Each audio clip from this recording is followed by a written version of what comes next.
Boa tarde, professora.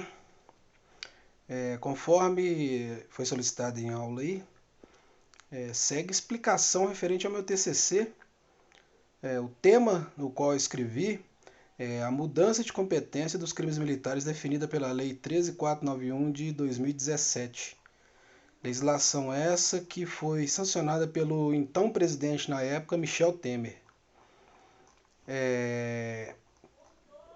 Essa mudança ela tem por finalidade trazer utilidade aos tribunais militares e as varas militares nos estados, que até então só julgavam os crimes militares próprios.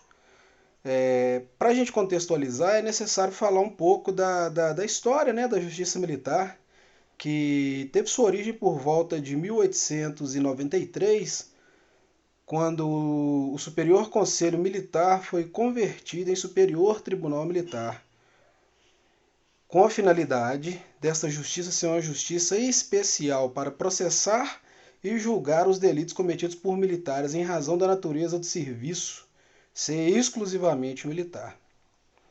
É importante também falar que essa legislação trouxe diversas inovações no direito processual militar.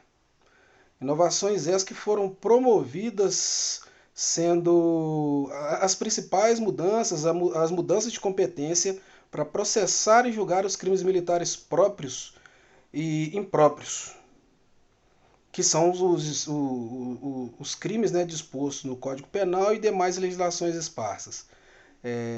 Também é importante falar de um conceito, né, que é um conceito extremamente vital para o entendimento do trabalho, que é jurisdição e competência militar. A jurisdição ela é um instituto processual que apresenta diversos conceitos. Desempenha simultaneamente características de poder, função e atividade. Como poder, ela é aquela que trata do poder-dever, a aplicação do direito positivo no caso concreto, através do Estado juiz. Como função, é aquela que promove a paz social. E como atividade, é, a questão dos membros do Poder Judiciário quanto ao cumprimento do dever de suas obrigações funcionais. A jurisdição tem como características a subjetividade. A subjetividade é, antes do Estado, a lide era resolvida pelas partes. Após o Estado assumir para si a incumbência por meio da jurisdição de aplicar e solucionar os conflitos, e quando o Estado assume, ele tem um caráter coercitivo. O Estado, nessa situação, ele substitui as partes na solução do conflito e permite, dessa forma, uma solução imparcial, já que ele não tende a ir para nenhum dos lados, como tendo o objetivo de uma função de pacificação social. Temos também como característica a definitividade, onde somente as decisões judiciais, após um certo momento, que no caso do direito brasileiro é o trânsito em julgado da sentença, tem caráter definitivo, não podendo ser modificada, portanto. Tem também como característica a imperatividade. As decisões judiciais têm força coativa e obriga os litigantes. A inafastabilidade também.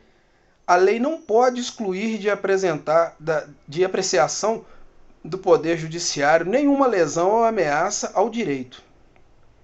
A indelegabilidade, que é característica, a função jurisdicional só pode ser exercida pelo Poder Judiciário, não podendo haver delegações de competência sob pena de ofensa ao princípio constitucional do juiz natural.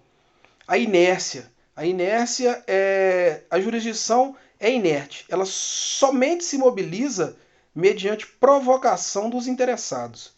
E também a última característica, que é a investidura. Só exerce a jurisdição quem ocupa o cargo de juiz. tendo sido regularmente investido na função. Agora eu vou falar do conceito que segue após jurisdição, que é a competência. A competência é a limitação do poder e atividade jurisdicional. O exercício do poder de julgar de forma organizada, e tal organização sempre é compreendida e fixada pela norma jurídica, constituições, leis, regimentos internos de tribunais. A competência também ela pode ser definida em razão da matéria.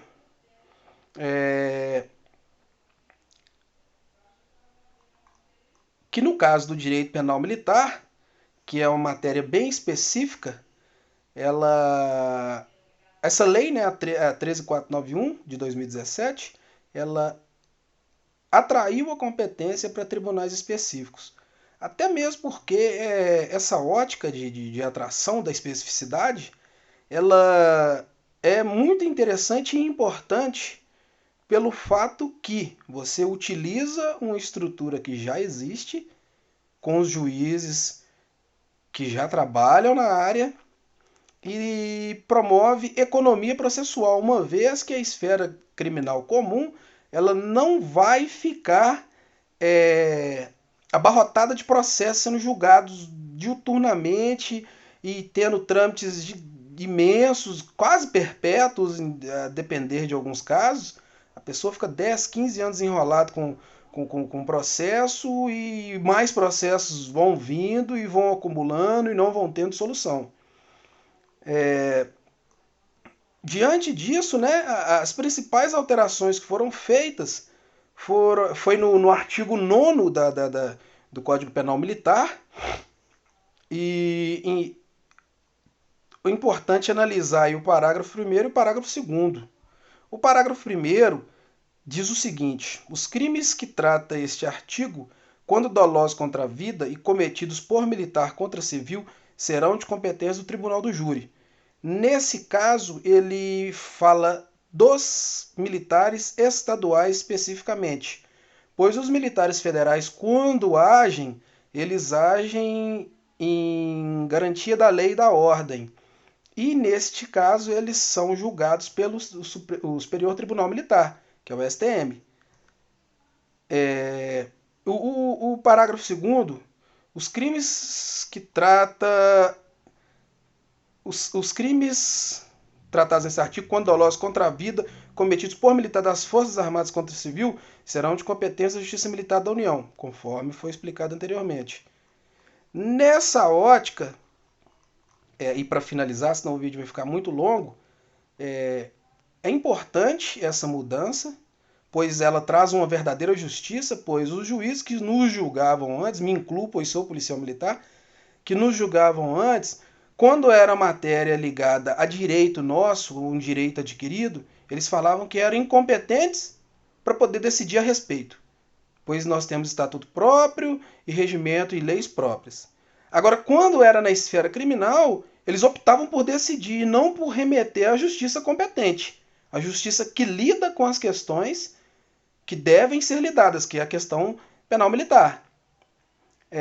E eram juízes que não tinham aquela propriedade toda para poder aplicar as sentenças, o que trazia um prejuízo enorme. Quando o militar é processado, ele é impedido de ser promovido, ele, se tiver no fim da carreira, é impedido de ser aposentado até aguardar uma sentença. Imagina a pessoa com 30 anos de serviço, está aposentando, aguardar 10 anos uma sentença judicial, tendo que trabalhar, sendo que o direito dele é percebido com 30 anos. Então a 14.391 ela veio corrigir essas imperfeições que ocorriam dentro do Estado e dar uma nova ótica. Falar desse assunto agora isso é muito, muito novo. A gente tem que aguardar primeiro os casos concretos serem julgados, começar a acontecer para poder definir se foi bom ou ruim. Mas diante das vantagens que traz, acredito ser bom. E encerro aí o vídeo, professora. Eu estou fazendo o vídeo de óculos por causa da cirurgia oftalmológica que eu fiz. A médica recomendou, pelo um prazo aí de pelo menos 90 dias, quando de frente para dispositivo eletrônico, utilizar o óculos. Desde já agradeço a senhora aí pela atenção. Muito obrigado.